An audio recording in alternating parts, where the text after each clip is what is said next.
Kung natatandaan ninyo, meron isang kasambahay nung araw, nagngangalang Bonita Baran. Yung amo, yun, mag-asawa rin, Chinese, of Chinese descent. Pinapunta ko rito nung pangalawang termino ko bilang senador. Pinlansya po yung muka ng kasambahay at nagsinungaling dito sa komite. I am warning you, both of you. I'm warning both of you. Dahil pag oras na napatunayan namin na kayong dalawa nagsisinungaling, pakukulong ka namin. Kalalabas lang ng balita, viral ngayon sa social media, ang di maanoong balita na pangunahing testigo ni Nanay Elby Vergara. Lumantad na sa Senado ang testigo ni Nanay Elby Vergara at matapang inilahad ang katotohanan patungkol sa pang-aabuso kay Elby Vergara. Kaya Senator Jingle Estrada hinatula na pagkakulong sa Senado ang amo ni Nanay Elby Vergara na si Franz Ruiz. Pero bago ang lahat, kung bago ka pa lang sa aming munting channel, please huwag kalimutan mag-subscribe at click na rin ang notification bell para lagi kang updated at lalo na sa mga bago nating i-upload tulad nito. Maraming salamat po.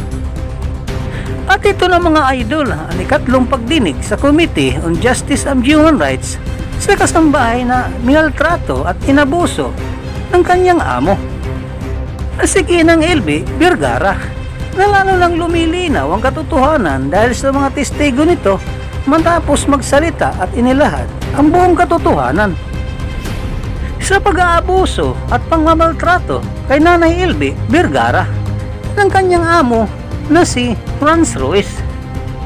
Sa unang sagot ni Dodong patungkol sa katanungan ni Senator Jingle Estrada kung paano niya nakita na sinasaktan si Nanay Elby Vergara, sinabi nito na sinusuntok sa katawan at mata, sinisipa at tinatagyakan at minsan nga pinupukpok pa ito ng martilyo sa likod.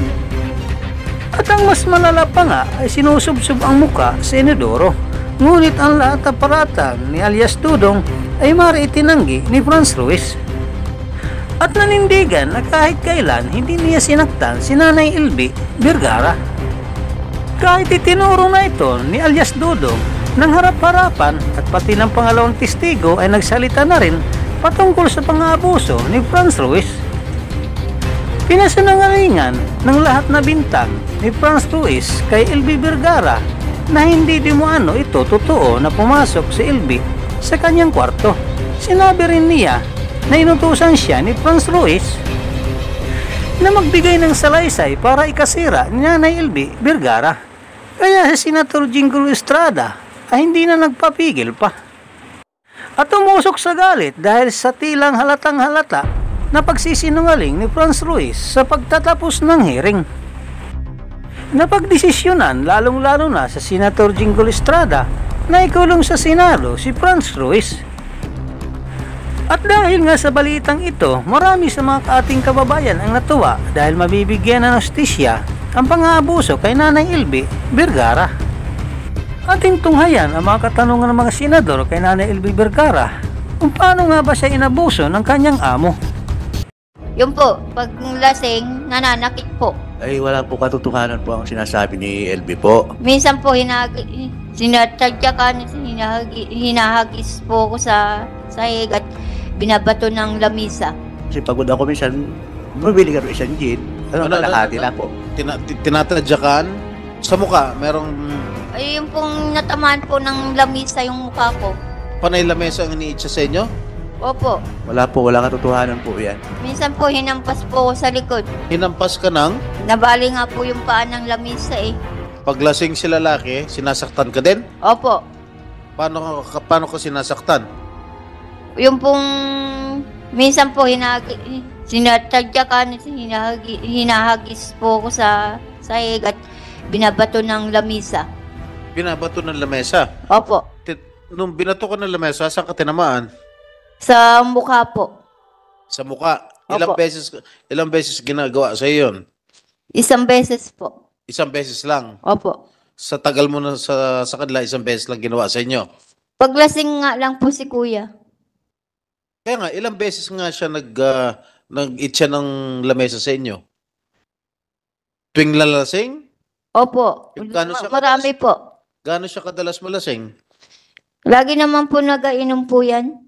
Gabi-gabi. So gabi-gabi ka iniitsahan ng lamesa, ganun ba? Pag mainit po ang ulo, Ano pa? Ano pa ginagawa sa inyo? yung pong sinasapok at tinatagyakan Saan ka tinatadyakan, Aling LV? sa tagiliran po sa buong katawan. Tapos po, inuuntog din po sa pinto, sa dingding. Yung mga anak, ano ginagawa? Yung pong dalawang anak niya po, hinampas po ko ng hanger at ng sunturon at sinuntok po sa tagiliran ni Jerome. Yung Jerome, yung minor de edad. Opo. Ilan taon na anak mo? Ano? 16 po, Your Honor. Yung isa?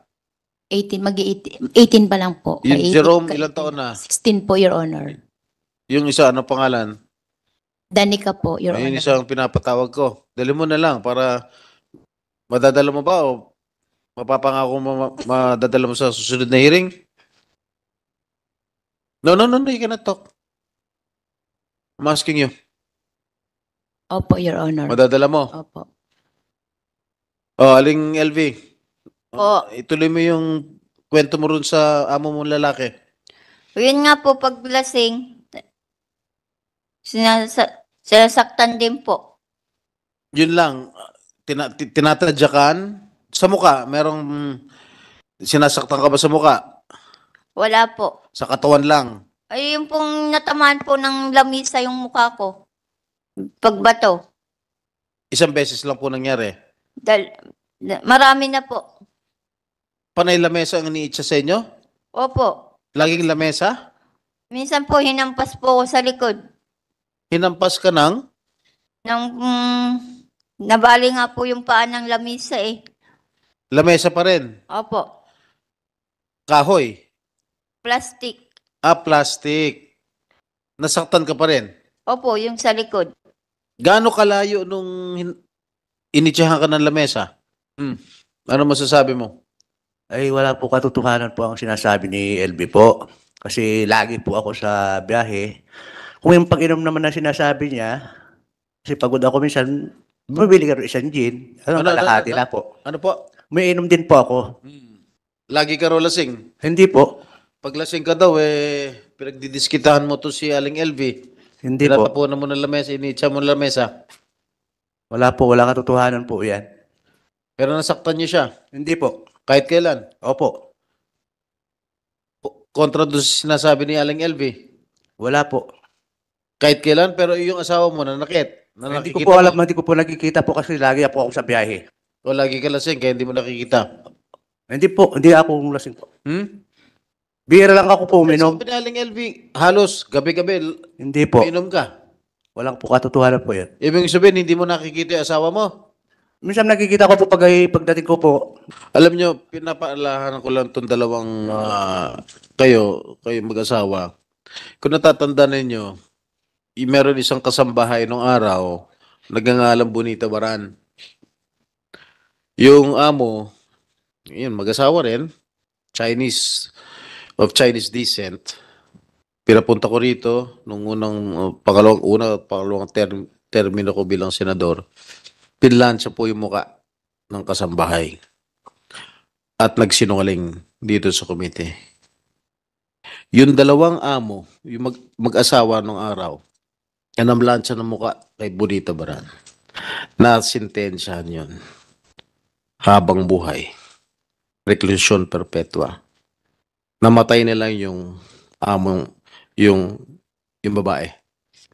Nakukulong habang buhay sa Muntinlupa. Yung lalaki. Seryoso ko rin sa kaso nito. Kaya nagkaroon ng batas kasambahay dahil kay Bonita Baran.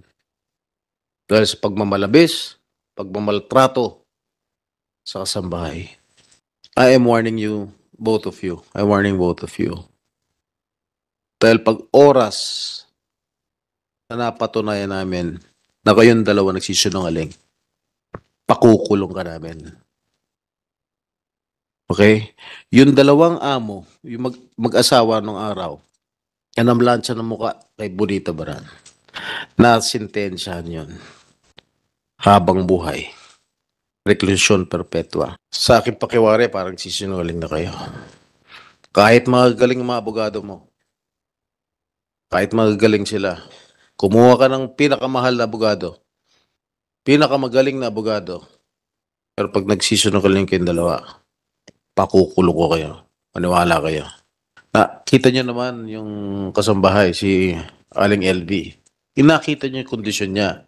Nabulag, halos hindi na makakita, halos irreparable na yung damage sa kanyang mga mata. At sino gagawa nun? Walang gagawa nun.